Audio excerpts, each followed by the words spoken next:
Good morning everyone. Kagaya nga ng inaasahan, Claire Castro is at her worst or best according sa kanya. At ito, bumabanat na naman siya. At si Amy Marcos daw, Senator Amy Marcos, ay galawang desperada. Totoo nga ba itong sinasabi ni Claire Castro na ito? Yan ang pag-uusapan natin sa umagang ito. Well, mapapansin nyo, iba na yung boses ko matapos ang 3 oras na tulog, back to work, attending a hearing.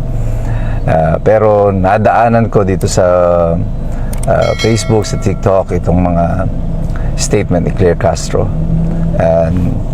Pinagtiyagaan ko po talaga na napakinggan, kahit na sakit na yung tenga ko. Ewan ko kung ako lang po, baka ito naman ay akin lang ang perception. Pero alam niyo, pag pinakikinggan ko si Claire Castro, para ako nakakarinig ng tansan na kinakaya sa yero.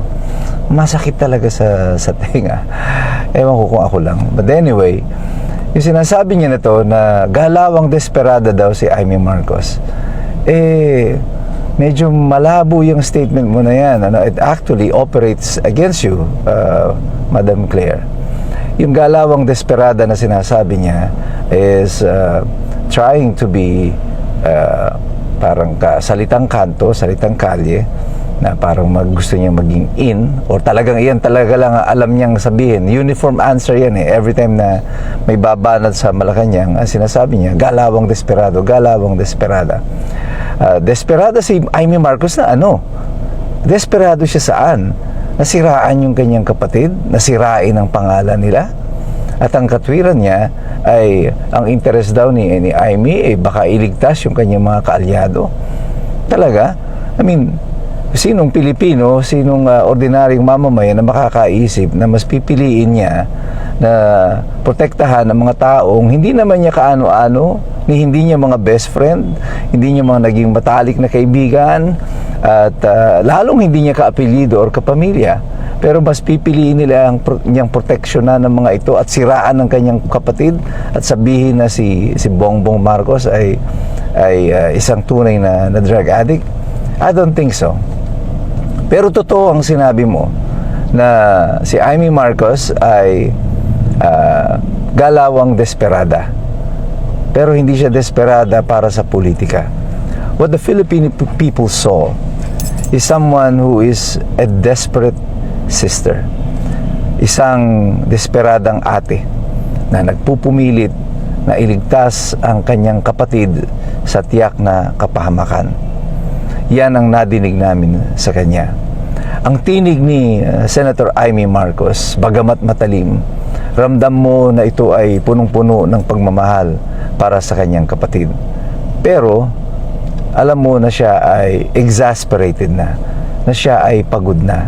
Sa mahabang panahon ng pagtatakip sa kanyang kapatid, dumating na siya doon sa sukdulan sapagkat ang sambayan ng Pilipino, ang bayang Pilipinas, ay kasama na ng naaapektuhan ng kanyang adiksyon sa droga. Kapag ang polisiya ng gobyerno ay pinatatakbo ng mga taong wala sa sariling katinuan ng kanilang isip, yan ay delikado para sa ating nasyonal na seguridad. At naiintindihan niya ni Amy Marcos. Among all of them, I think it is Amy Marcos who is the smartest of all the Marcos siblings. Si Amy Marcos po ay taga Ilocos. Ang aking pong asawa ay Ilocana, taga Paway, Ilocos Norte. At nung gobernador si Amy Marcos, madalas namin siya nakikita sa Paway, nag-iikot-ikot, kumakain doon sa mga restaurant sa harap ng Paway Church. Nakakasabay namin siya nag-grocery sa Robinson. So, Amy Marcos is a different kind of a Marcos. She is a people person. At marunong siyang makisalamuha sa mga tao. Hindi siya elitista. At you could imagine the exasperation of this sister, itong kapatid na ito na si Amy Marcos, na makita niya yung kanyang kapatid na ginagawa ang mga bagay na ginagawa niya involving drugs. Pati ang kanyang mga pamangkin, ang kanyang hipag, si Liza Marcos is involved in it, and she is part of the family. Insider information itong kay Amy Marcos. Tayo, alam natin yan dahil sa mga bulong-bulungan, sa kwentuhan, sa itsura nilang lahat na mag-anak, sa kilos nila. Pero wala tayong diretsong kaalaman diyan. Hearsay yung sa atin. Itong si Amy Marcos, she has personal knowledge of all the things that happen. Pero, hindi natin nakita dito ang isang taong gusto lang siraan ng kanyang kapatid. I saw a sister who is desperate to save her brother. Gusto niyang iligtas ang kanyang kapatid sa kanyang tiyak na kapahamakan. Gusto ni Amy Marcos na ibangon ang pangalan ng mga Marcos dahil hindi naman siya tanga, hindi naman tanga ang sambayan ng Pilipino. Hindi natin nalilimutan kung bakit sila pinatalsik. Katiwalian ang pinag-uusapan nun. Nais siyang patunayan, ako'y naniniwala kay Amy Marcos, na sa kanyang ginawa ng paglilingkod ay ang nais niya ay patunayan na hindi sila tunay na masamang tao. Subalit, si Bongbong Marcos ay kakaiba.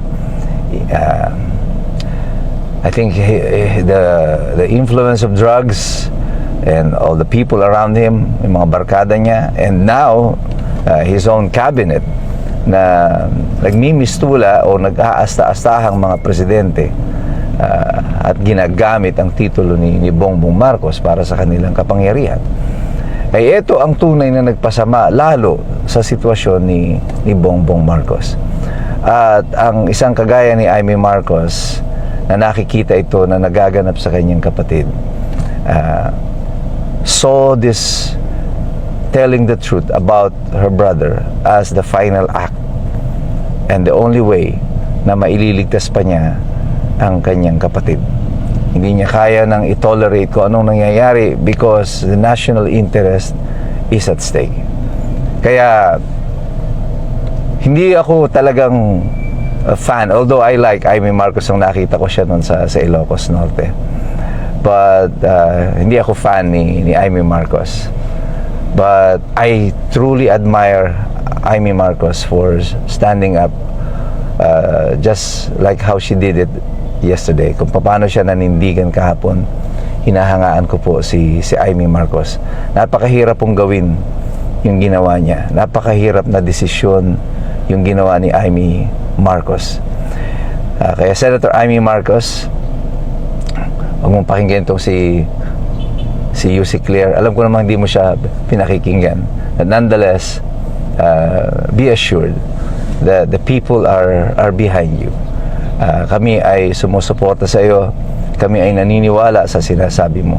At ang dalangin namin ay nasa iyo. Na lukuban ng Panginoon ng proteksyon, ikaw at ang buong sambahayan mo, upang malampasan natin ng sama-sama itong krisis na itong pinagdadaanan ng ating bansa. You see, when a member of the first family speaks up against her brother in using drugs, the family drama becomes a national issue. And the national issue becomes national interest. And the national interest becomes a matter of national security and survival. Salamat sa iyo, Senator Amy Marcos. At salamat sa lahat na nag-participate sa mga rally, sa Iglesia ni Cristo, sa mga kapatid nating Muslim, sa mga vloggers, ang Maisog, at ang mga iba pang mga private individuals who came there on their own accord. Maraming salamat po sa pagmamahal ninyo sa bayan. Hindi pa po tapos ito. There is so much to be done. Sabi nga, it ain't over till the fat lady sings. Kaya tayong lahat, patuloy tayong naririto, titindig at makikipaglaban.